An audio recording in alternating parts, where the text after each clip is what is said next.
Relentless o walang humpay ang magiging approach ng Kidapawan PNP sa lahat ng mga sangkot sa illegal drugs, malaki o maliit man na isda para makamit ang katiwasayan sa Kidapawan. Ito ang siniguro ng bagong installed na Kidapawan PNP Chief na si Police Lieutenant Colonel R.G. Celeste sa panayam ng Radyo Bida.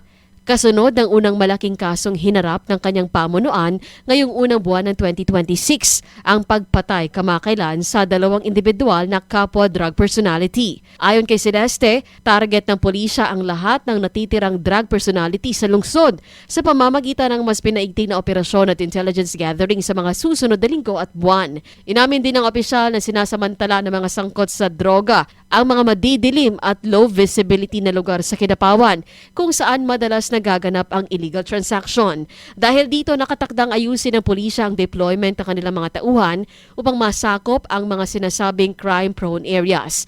Dagdag pa niya, bagamat hindi high-profile ang mga biktima sa huling insidente, malinaw na may lokal na operasyon ang mga ito sa loob lamang ng Kidapawan, patunay na aktibo pa rin sa illegal drug trade. Tiniyak naman ng Kidapawan PNP na tuloy-tuloy ang pagtugi sa mga suspect at pananagutin sa batas ang sinumang mapapatunayang sangkot sa illegal drugs.